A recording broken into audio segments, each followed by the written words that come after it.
Another Friday, and if it's Friday, it's all things advocacy with AARP North Dakota. Josh Askvig here, and Janelle. We're back apart again for another Friday edition of All Things Advocacy. Uh, First of all, Janelle, how are you? I bet you're in a good mood. Yes, the chairman, I think, said someone's going to have a really good weekend, as if I recall exactly what he said. We'll talk about that in just a second. But before we do, the reason we're so much later today than we normally are is we're quickly approaching this thing called crossover. Can you tell us what crossover is and why we're likely going to be later here in the coming few weeks? Well, for sports fans, it means it's the halfway point, right? We're about 15 days from what we call crossover, and that means every bill that was either introduced in the House or introduced in the Senate has to have had a committee hearing, an up or down vote in the House or Senate chambers, and then it actually crosses over to the other chamber for consideration. And so we're about 15 days out. So we're nearing the halfway point, which it is a football weekend. So that should make sense to a lot of our football fans that might be watching. So it's college basketball season. I'm not paying attention. Anyway, moving on. Why are you in such a good mood, Janelle? We had a great thing that just happened. In fact, you're still actually technically sitting in the Capitol building, if I'm not wrong. I am. I'm the only one left in the cafeteria as of right now. But the House Government and Veterans Affairs Committee just voted on House Bill 1114. And I am so excited to say that it got a unanimous do pass recommendation out of that committee. So remind us, House Bill 1114 is which bill and why is it a priority for us?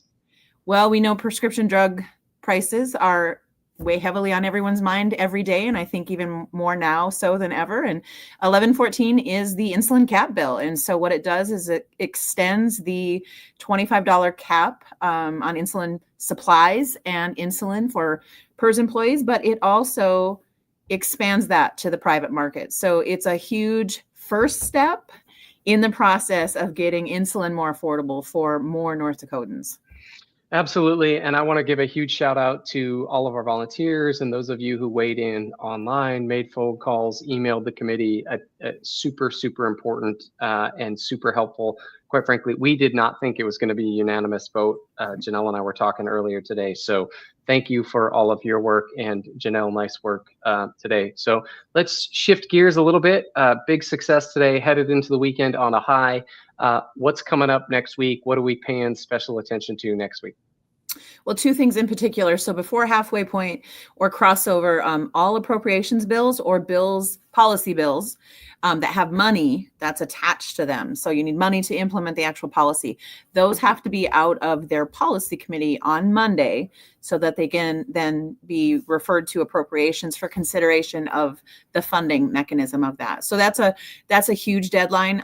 It really will start to pick up pace now, knowing we have 15 days left, but that's the first looming deadline for Monday. And then we also had hoped that the cryptocurrency fraud bill, we would have had a good update today too, but we're going to have to wait. And I think that's what's part of the process right now is it's hurry up and wait. You never know what's going to happen or when it's going to happen. And so I think you talk to us all the time about being flexible and nimble. And that's what we are here at the legislative session. So even though I'm probably the only one left in the building besides legislators know that we're here and we're always here watching and making sure that folks 50 and older have a voice at the table. So absolutely. And I think the good news is that if folks want to do something this weekend, they can certainly email their legislator about House Bill 1447. But most importantly, what are we looking for folks to do for next week? I would say watch for an email, or you might even get a live video from us from the Capitol once we hear on a vote count for the House Bill 1447, which is our cryptocurrency bill. So check your emails, look for a live feed maybe next week. We'll give you some action steps about how to get that bill to the next step, which is consideration on the House floor. So. Awesome. Janelle, great way to head into the weekend and end another week at the legislature. For those of you who are watching, if you normally tune in at 1 o'clock, we're going to try and get back to a 1 o'clock schedule, but I will just give everybody a heads up as we approach this crossover deadline. We'll go live as soon as we have good information to share. So you can always find out what's happening where, Janelle? At aarp.org/Andy Advocacy. Awesome. With that, this has been another All Things Advocacy with AARP North Dakota. See you next Friday. See you guys.